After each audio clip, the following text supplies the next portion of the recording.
to see if anyone's gonna buy it, and people did buy it, so I knew there's a market there. $1 million, what would I do with it?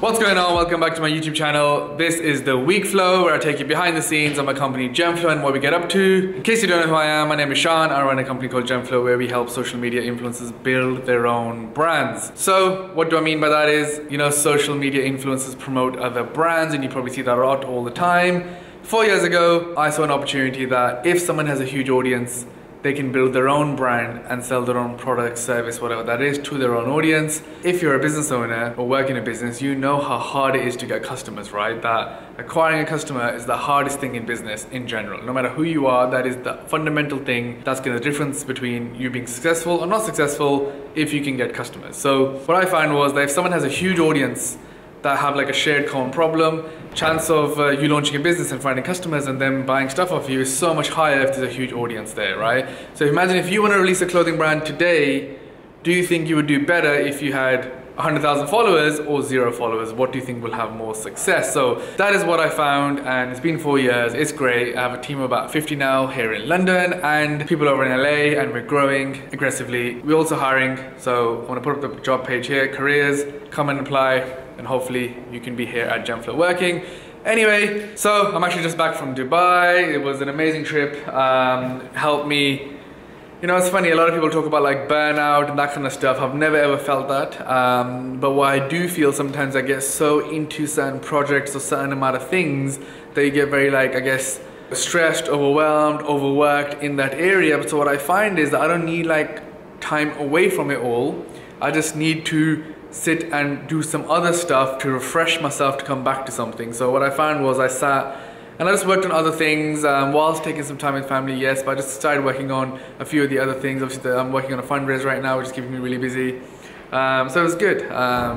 Good trip, back now. It's going to be a very intense next 3 months. We're coming up to Black Friday, going to be making a video on that very soon. But yeah, besides that, quite proud of the team. Everything's been ticking over. They've done lots of shoots without me. They've been releasing some brands without me, doing lots of other things. So I'm quite happy that we're at a stage now where I actually don't need to get involved. Things are just happening here. And just because of the sheer amount of people, we're working on so many different things at the same time. That's also a blessing. But you know, let's not all talk about the good stuff, the bad side of business and the real side of the business. And if you watch any of my content, you know I'm trying to make it look a bit more real, that some things aren't so great, you know, like COVID is annoying, stock is delayed, releases keep getting pushed back, samples are delayed, clients get unhappy, have to make sure they're happy, they understand everything, update timelines and reports, very important to do communication, send updates weekly, monthly to your clients, be honest with them, be open with them, say, hey, look, we're trying our hardest, but we just cannot release this month. It's going to be another 4 weeks, it's going to be another 2 months, it's going to be another 3 months. You know, I'm quite annoyed because we had quite a few beauty brands that were meant to go live this year, but they're not going to now just because of COVID, because things are just taking too long. It's going to be January, February next year. Really annoying. It affects our projections, affects the way we're running our business, but that's the nature of business and that's what's going to happen. So this is the real stuff that you have to deal with if you have your own business. Things are never going to go to plan, and you're going to know how to deal with that, and you should be planning ahead as well that may happen. How would you tell clients? You should be telling your clients earlier, look, this is the potential thing, it's not guaranteed, this and this may happen. Communication and openness is everything to having a good relationship with clients. So yeah, it's been a bit annoying to be honest. Also, we've had to change some of the staff around. I'm you know, been learning as a team who works better at Gemflow, who doesn't. You know, if you come from a more of a corporate background, you'll find it hard here just because of the way we work. It's intense, it's fast paced, there's less steps to go from idea to like live. So yeah, learning a lot. You know, it's a daily thing. Also, how to better structure things, how to better train staff I've been learning as well. Obviously, even the fact that I've hired 100 people in my last 4 years and now we have a team of 50, it's still, you know, hiring and onboarding your staff is very important. I've learned that as well. So yeah, lots of learnings over the past few weeks. But anyway, hope you enjoyed this week's video. Make sure you hit that like button, hit subscribe, and let's get to it. I'm currently working on our website that's being rejigged at the minute for rebrand. It's launching on Tuesday, which I'm really excited about.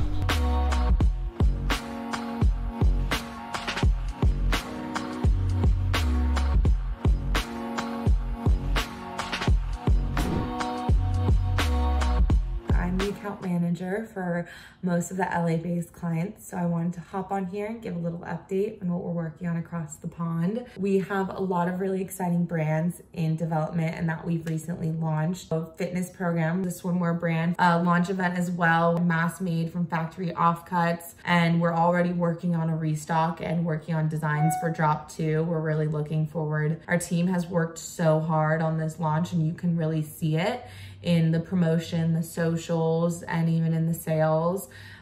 In terms of what is in development, there's a lot and it's all really exciting. You'll probably be seeing a lot more from Genflow LA within the next couple months. So we have a few sustainable brands. We have a loungewear brand, which is made from recycled cotton. We are also working on a baby wear line, which is gonna be so cute. We're in the sampling stage for both of those brands. We're also working on a few fitness accessory launches and as well as a denim brand. That one is gonna be really exciting as well.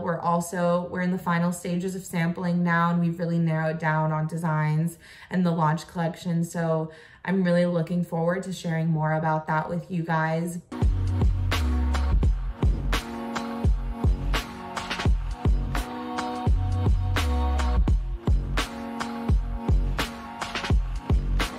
I'd start with just talking about the structure of that. Yeah. And then we can talk about like the details of the supersets, drop sets, and all that kind of stuff. One of the things I've been looking at a lot this week is our email marketing. So it's something that we offer more kind of on the content side for our clients. So I've been looking into just how we keep that tone of voice consistent and how we make it as exciting as possible for people every single time that they open their emails. Now with some of our clients having done this for a little while as well, we're just looking at those customer journeys and how we can start to segment our audiences so that for your regular customers or your non-regular customers, the content feels really tailored and suited to them. To get started with email marketing, what I would suggest is that you start building a list of people. You can do that either through lead forms, you can run things like Facebook campaigns to get those, or you can just start gathering that data in your back end so you can start looking at like people who've purchased and putting things on your website like sign up to email marketing. You need to make sure that you're doing that just so you're GDPR compliant, but if someone's buying from you, they're also likely to want to subscribe to your newsletter. Again, one thing that people often do to start getting those lists is that you can offer a first time exclusive discount. So you could say offer something like 10% for subscribing to your mailing list. So getting the audience right, that's really important. And then I would also look to start to map out at some of the stories that you want to tell. Email is a very unique format. It's certainly a lot longer and you're talking to literally your most loyal fans. So it's not like you have to start again and explain exactly what it is and what you do, but you might want to start mapping out content that's behind the scenes or what's coming up for the brand. You can start to be a bit more clever and give your real fans exactly what they would want from you. I'd also look at thinking about what kind of exclusives you can do for being part of that email list. They understand what we can do, and then it'll be okay, get Zeki on board in for the last stage to be like, here's the deck, he'll run through the features, he'll or have already looked at it and know what he wants to change or suggest to them, and then he'll do that sort of side of things, then we'll finalise it. Yeah, because I need to be in that initial that's stage where you'll need as well. to be, yeah.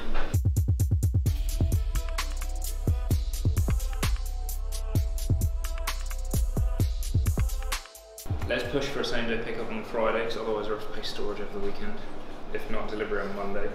Other things I've been looking at, so I've been doing loads of YouTube ads, so now starting with more and more TrueView ads. Big benefit of these ads is that you're not charged until someone's watched 30 seconds of your video. So that gives you a really good opportunity to do a bit more storytelling. So we've been working at some of our longer form content instead of kind of our Facebook and Instagram 15-second videos. We've been looking at how we can evolve that concept over a longer period of time, just get more kind of brand awareness and more focus for the customers. And then the other thing that we've been doing this week is just gathering a lot of our CRM data on our customers, people who've been using our apps, people who've bought our products before, and looking kind of what we can do with those lists in terms of targeting capabilities. So obviously with lots of our clients, we have kind of thousands, if not hundreds of thousands of current customers, and we're looking at just how we can use them in targeting or use lookalikes of those lists to make sure that we've got a really strong base of people that we can start developing messaging for new products or new things and just get them to be the first ones to know.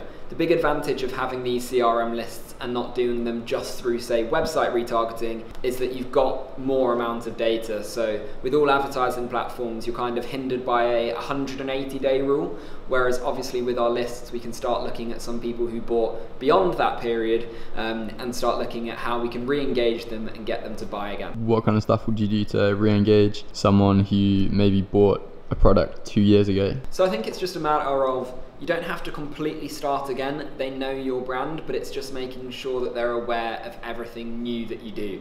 So unfortunately, customers kind of can forget about you, particularly if you're selling, say, like a 10-week fitness program, for example. They do the 10 weeks and then they're done and then they need the next thing. So it's a case of being a bit more situational to what they may need now. You can look at things kind of like need to get back on track with your fitness, and then it's also just pointing them to the right point. So have a look at what they bought before, and then have a look for your next most relevant product. So say they bought resistance bands before, now can they look at lifting straps? Because the resistance bands got them out of just kind of cardio, but at the time they weren't ready to go into weight training. So you can look at that, start evolving your message, and again, you don't have to completely start again with brand awareness activity. You can be a bit more familiar, but you do have to treat them differently to someone who's been a consistent customer, just because it's been a little while and you kind of need to build back up those touch points if they're going to buy again.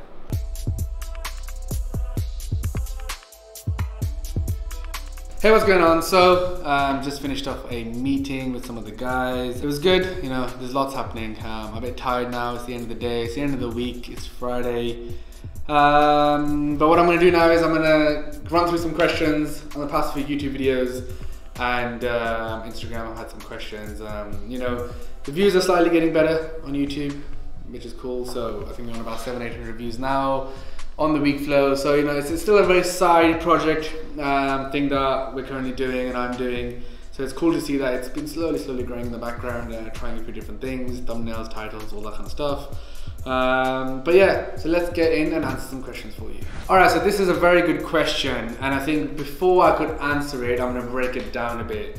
So what type of business do you want to launch? You know, that's the first and foremost thing. So let's take a product business.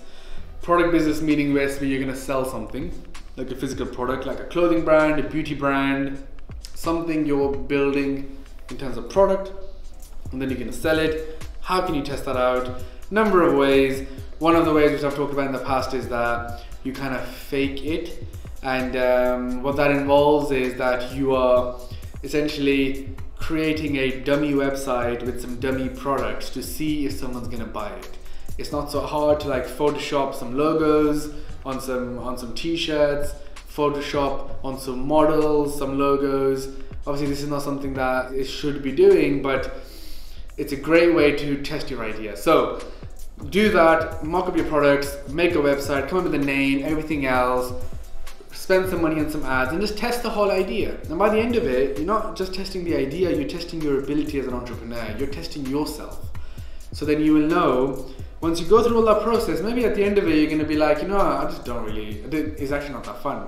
I thought like having my own business is gonna be a lot more fun. I didn't realize I'm sitting there coming up with 10 t-shirt ideas, then I have to build a website, I have to host it, I have to figure out how to do this, how to do that, write descriptions, write shipping information, terms and conditions. Now I need to make ads, I don't know how to edit content.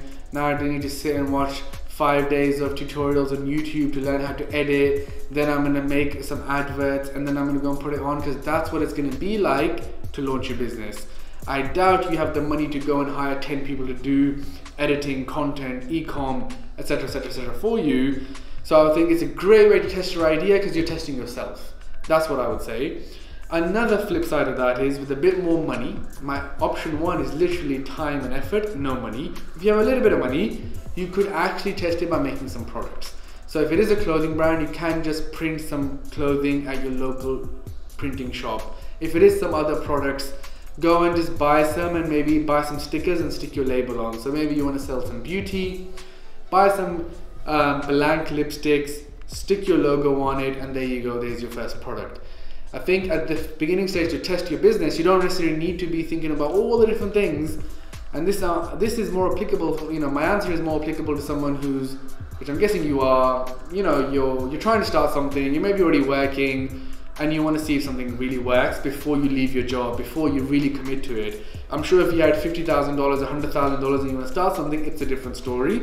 So I wouldn't use this strategy in that way, but this is more for someone who's not there. Now let's move to another type of business, which is a service business, which is an agency, right? Where you're selling services. This could be a marketing agency, a social media marketing agency, an advertising agency, a branding agency, any agency of any sort where you're selling services. How to test your idea is by literally just trying to get customers.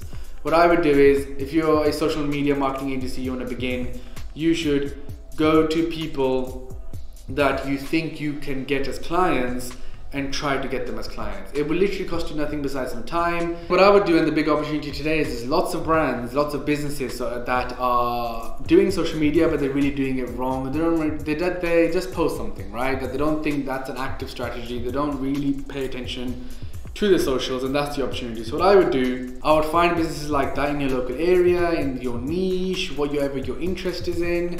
I would go and audit them that, look, this is your Instagram today, and next to it, like, you know, on Photoshop or one of the online platforms, this is what it should look like.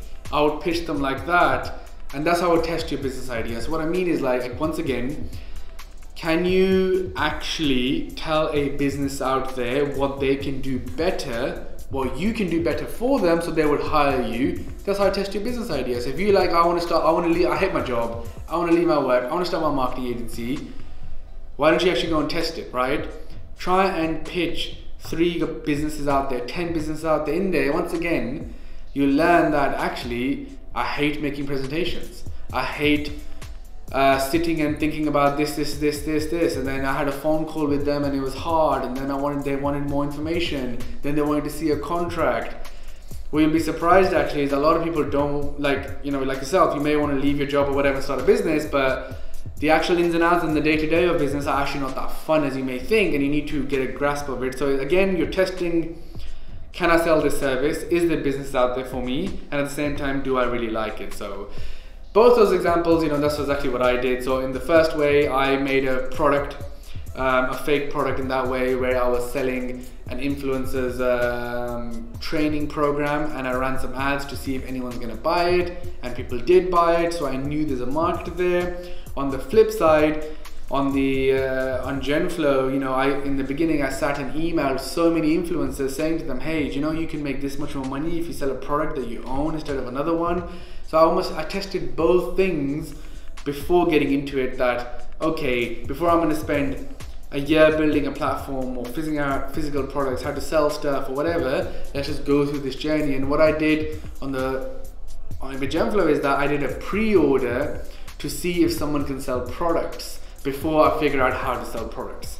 So yeah, hopefully that helps and gives you a bit more understanding of how to test your business idea. So today at Genflow, yes, we do some outreach. We actually have 4 ways of acquiring clients.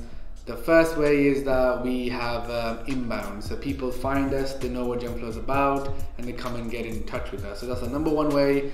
Number 2 is referrals. We obviously we've achieved amazing results with our clients, and naturally friends or other people get in touch, either via them, they get introduced, so we get a lot of referrals. Number 3, we work with some of the best talent agencies in the world, who are more your big agencies that are doing hundreds of millions and if not billions of dollars worth of business. We manage some of the bigger talent in the world, the Rocks and the rest of the world. We work with them and they send us influencers that we should be working for, and that's how we get deals. And then lastly is the prospecting, is the outreach, that we see somebody and we'll make the approach and be like, hey, you're doing amazing. We see that you work with so-and-so brands. Why don't you have your own brand? This is how much you can make. It'll be amazing. And most importantly, the 3 main things why should someone have, what we pitch with someone, why they should have their own brand over promoting other brands. Freedom, you know, that you can do whatever you like. You will never be forced to promote things in a certain way or whatever. Number 2, that is authentic. You can launch a brand about the topic, about the subject you really care about, instead of doing a campaign for some phone because they're paying you lots of money. It doesn't really fit your content. And number 3 is just the control and the ownership, that it's yours at the end of the day. You are in complete control. So once you pitch all that and the advantages, people end up signing up with us. We don't really focus on it too much because right now we've signed a lot of clients this year because of COVID. So right now our focus more is on delivering the work and dealing with the day-to-day problems with COVID, stock delays and everything else. And so right now we're not so focused on it. We do it in batches. So we did a big push, signed a bunch of clients. We will be doing a big push soon. So it's almost an ongoing thing. But how do I relate this back to you? And probably a question that somebody asked is that you need to assess that how many clients do I have now? How many do I need for cash reasons, for business reasons? How much do you really need to be able to sustain your business? That's your decision. Based on that, it's a numbers game, right? So if you're not going to reach out to 100, you're not going to get 10 calls, 1 sign up, maybe 1,000 to 1 sign up. And you need to know that to then know how to grow. You need to know how many people you need to reach out to, how many are going to be turned into leads, how many of the leads can you convert, all that kind of stuff. We actually use a software called Pipedrive. It's very good for like lead management. So I'd advise you to use that. Hope that helps you in your business.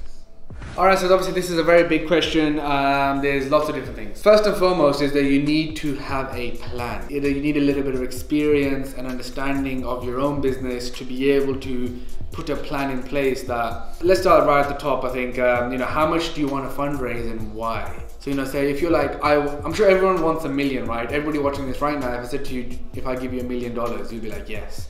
But if I said to you, I give you $1 million and what happens with it, how are you going to spend it, what's it going to be like, where are you going to get to as a business, etc., etc., etc., etc., that's when it gets tough.